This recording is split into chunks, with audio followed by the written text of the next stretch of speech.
미국에서 가장 가보고 싶은 도시를 꼽으라면 많은 사람들이 뉴욕과 함께 샌프란시스코를 꼽습니다. 여러분은 샌프란시스코 하면 어떤 이미지가 떠오르십니까? 금문교, 케이블 전차, 언덕길, 빅토리아 스타일 건물, 동성연애자, 여름 안개, 히피, 실리콘밸리, 홈리스, 미친 아파트 월세. 한마디로 표현하기 어려운 도시입니다. 그만큼 다양한 매력을 가진 도시입니다.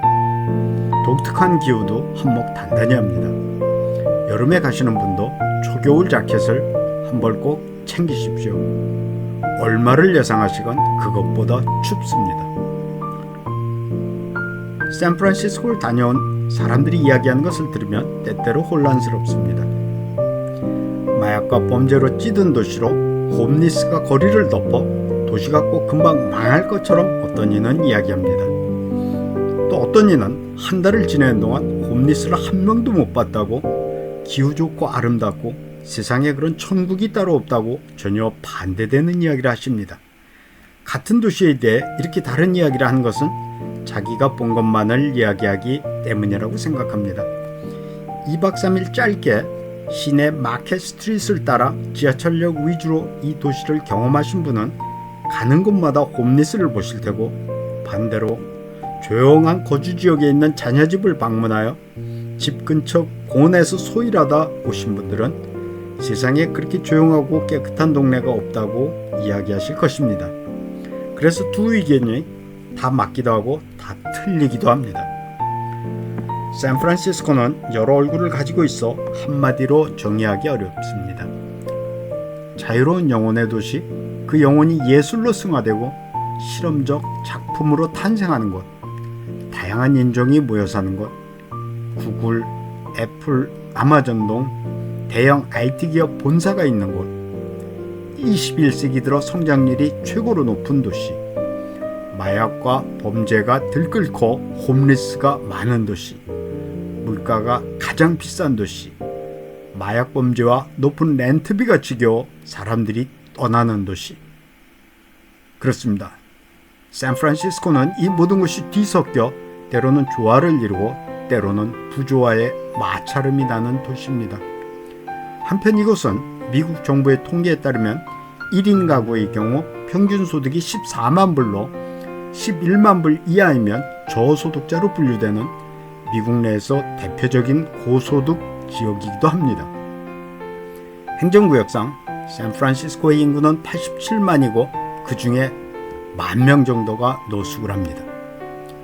서울의 5분의 1 크기밖에 안 됩니다. 이것은 샌프란시스코 시의 행정구역을 정의한 것이고, 일반적으로 샌프란시스코를 이야기할 때는 오클랜드와 실리콘밸리, 산호세를 포함하여 이야기합니다. 이렇게 광역권으로 계산하면 인구가 971만으로 미국에서 5번째로 큰 광역 도시권입니다. 간단히 샌프란시스코와 관련된 역사를 살펴보겠습니다. 지금부터 약 250년 전 스페인이 이곳을 점령하기 전까지 이곳은 북아메리카 원주민이 평화롭게 살던 곳입니다. 1769년 스페인이 원주민 땅을 점령합니다. 그리고 약 50년이 흐르고 프랑스의 나폴레옹과 전쟁으로 스페인이 약해진 틈을 타 남미 여기저기에서 독립운동이 일어납니다. 이런 분위기 속에서 1821년 멕시코도 스페인으로부터 독립을 선언합니다. 이때부터 지도에서 보시는 바와 같이 스페인이 차지하고 있던 캘리포니아, 애리조나, 네바다, 유타, 뉴멕시코를 거쳐 텍사스까지가 멕시코 땅이 됩니다. 한편 서부로 국토를 확장하던 미국은 이 땅을 멕시코로부터 헐값에 사들이려고 제안하고 멕시코가 이 제안을 거부합니다. 1845년 미국이 이 땅을 빼앗기 위해 전쟁을 일으킵니다. 1847년 전쟁에서 패한 멕시코는 국토의 절반이 넘는 땅을 미국에게 빼앗기게 됩니다. 캘리포니아에서 텍사스에 이르는 미국 남서부에 히스패닉 인구가 미국 다른 지역보다 월등히 많은 이유이기도 합니다. 역사의 아이러니는 미국이 캘리포니아 땅을 차지한 바로 그 다음해 1848년 강가에서 금덩어리가 발견되며 이른바 골드러시가 시작되었다는 것입니다. 인구 통계를 보면 48년에 1000명이던 인구는 49년 1년 만에 2만 5천 명으로 늘어납니다. 당시 인구가 열마다 2배로 늘어났다고 합니다. 샌프란시스코 미식 축구팀의 이름이 49ers가 된 것은 여기서 유래합니다. 역사에 가정은 없다지만 만일 멕시코가 그 당시 그 땅을 미국에게 빼앗기지 않았다면 샌프란시스코는 지금 어떤 모습이고 멕시코는 어떤 국가가 되었을까 궁금합니다. 인구 측면에서 또 하나 이 도시의 특이한 점은 아시아계의 숫자가 33%에 이른다는 점입니다. 그 이유는 골드러시 시절 막장에서 일하는 노동자와 철로를 설치하기 위한 노동자를 중국에서 많이 불러왔기 때문입니다.